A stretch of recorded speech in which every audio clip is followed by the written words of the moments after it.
పిత, పుత్ర, పవిత్రాత్మ నామమున ఆమేన్. ఈరోజు జూలై 27వ తారీఖు. లూకా సువార్త 11వ అధ్యాయము 1వ వచనము నుండి 13వ వచనం వరకు. యేసు అందుకు ఆయన వారితో, మీరిట్లు ప్రార్థింపుడు: తండ్రి, నీ నామము పవిత్రపరపబడునుగాక, నీ రాజ్యము వచ్చునుగాక. మాకు కావలసిన అనుదిన ఆహారము మాకు ప్రతిదినము దయచేయుము.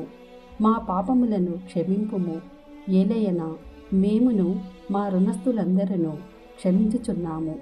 మమ్ము శోధనలో చిక్కుకొననీయకుము అని చెప్పెను. యేసు ఇంకను వారితో ఇట్లు పలికెను: మీలో ఒకడు అర్ధరాత్రి వేళ తన మిత్రుని యొద్దకు వెళ్ళి ఇట్లు చెప్పెననుకొనుడు: మిత్రమా, నీవు నాకు 3 రొట్టెలు బదులు ఇమ్ము. నా స్నేహితుడు ఒకడు ప్రయాణమైపోవచ్చు నా ఇంటికి వచ్చి ఉన్నాడు. అతనికి పెట్టుటకు నా వద్ద ఏమీ లేదు. అప్పుడు ఆ మిత్రుడు, లోపల నుండి నన్ను తొందర చేయకుము, తలుపులు మూసి ఉన్నవి, పిల్లలు నా యొద్ద పక్క మీద ఉన్నారు, నేను ఇప్పుడు లేచి ఇయ్యజాలను అని సమాధానమిచ్చెను అనుకొనుడు. నేను మీతో చెప్పున్నది ఏమనా, అతడు మిత్రుడై ఉండి లేచి ఏమీ ఇయ్యకపోయినా పదే పదే ప్రాధేయపడి అడిగినందున లేచి అతని అవసరము తీర్చును. అట్లే అడుగుడు, మీకు అనుగ్రహింపబడును. వెదకుడు, మీకు దొరుకును.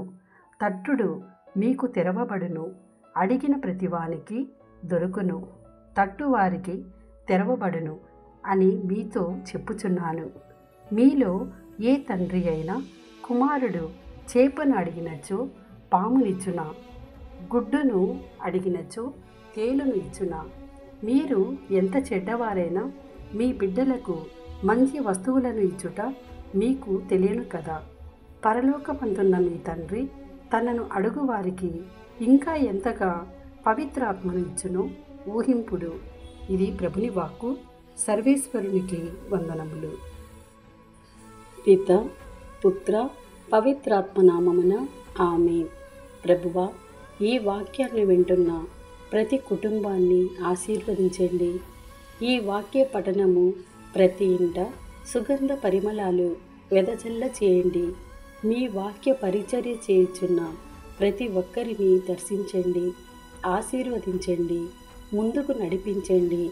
వాక్య ధ్యానాంశము ద్వారా బాధలతో, వ్యాధులతో, సమస్యలతో, నిందలతో, అవమానములతో ఉన్నారు వారినందరినీ దర్శించమని యేసు నామములో అడిగి వేడుకుంటున్నాము తండ్రి.